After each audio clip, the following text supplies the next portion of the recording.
Hi folks, welcome back to another video where we will be discussing about flowcharts, which is a step 1 in programming. If you are a beginner in programming, so you have to watch this video. So let's just introduce flowcharts. A diagrammatic way to represent a solution is known as flowchart. So so many people are thinking here that why should we learn flowcharts? What is need of flowchart? We are here to learn code. We are here to program. First of all, a flowchart is a language independent, which means if you like, uh, you are professional in Java. So if you have to share your code, if you want to convey your solution to another person who is also a software engineer and he is professional in Python, so how you can convey a message by flowcharts, because flowcharts are universal, they are language independent. If you are want to convey a message in Java, in Python, in Ruby, in any language, so flowchart are used there. Flowcharts are also used to break the problems in smaller steps, so you can break a problem in smaller steps. So now move ahead. What are the components of flowchart? So now you can here see there is a terminator, which means to start and stop. When you make flowchart, so you have to start from somewhere and you have to stop. Use that, you have to use this kind of shape, and arrows are used to arrows are used to show the flow, where what is the flow of the flowchart, like it is going down, it is going right, it is going left, so it is used to do that. And input and output, you can see this parallelogram, this is used to read input and output. I will show you later. So what is used to process?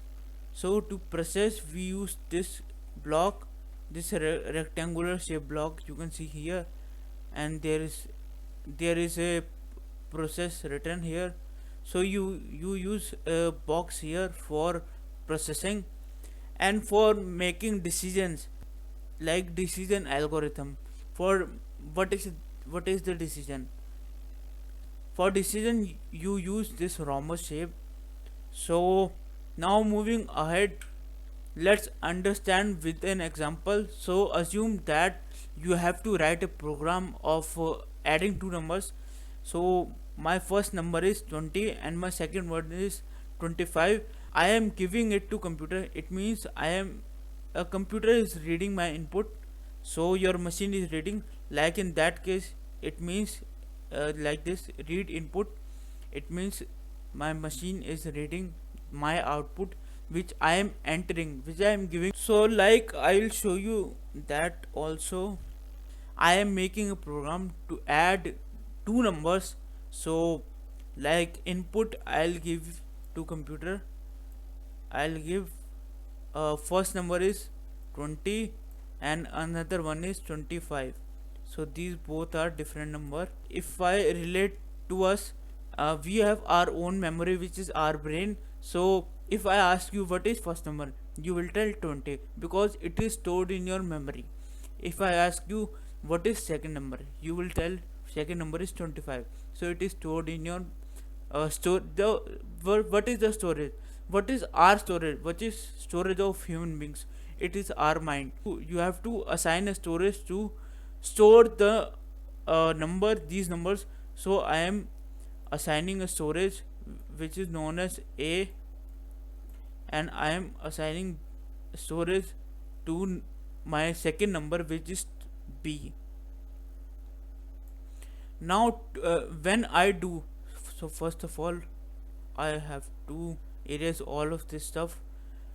So now when I add 20 plus 25 is equal to 45. So I have allotted a storage A to this and B to my second number. So I have to allot a storage to this also, because a computer also need a storage to store the added value. So to store added value, we have to like I am assigning a, a storage which is known as sum. So I am assigning a storage which is known as sum. So like I showed you here,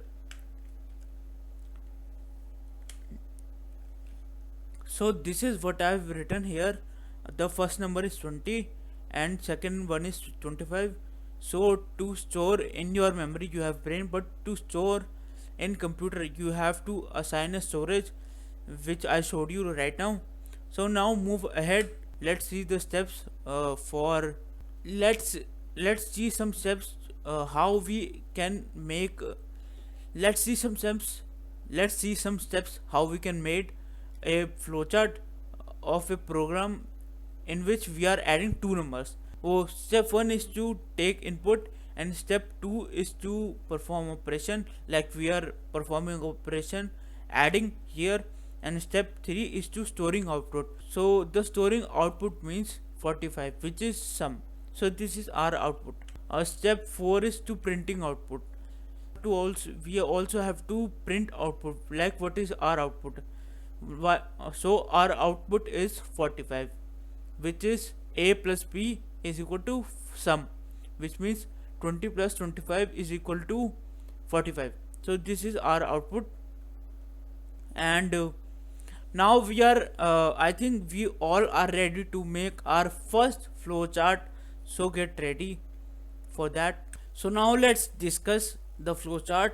So here you can see our starting of flowchart. So here this box represent that the flowchart is starting from here, and this arrow represent that flow is going down, and this parallelogram it is reading input. So what input we have entered, so just want to show you, we have entered 20 25 and it the outcome is the output is 45.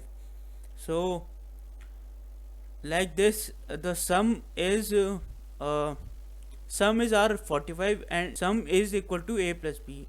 So now what is going on now, I have discussed already that sum is storing the value of 45 and a is storing 20, b is storing 25, and the output is our sum which is 45.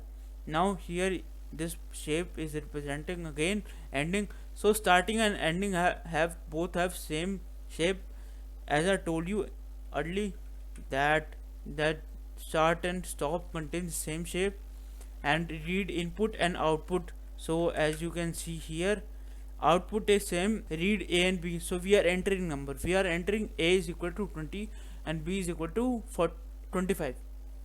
So output is our 45, so output is also stored in that same shape. We can represent output and input with the same shape in flowcharts.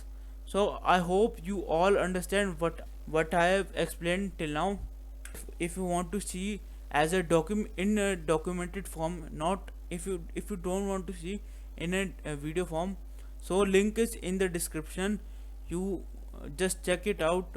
I have made a document on this whole video explaining from introduction to the end of it, explaining this, so you can check it out. So that's for today. We will be meeting soon with the next video on a flowchart, explaining some more examples to clarify more about it. So signing off. Just subscribe to channel if you like it, and also like this video. ਉਹ ਜੱਟ ਹੱਸਲੇ ਨ ਕਰਦਾ ਏ ਖਾਬ ਰੋਜ਼ ਨਵੇਂ ਫੜਦਾ ਏ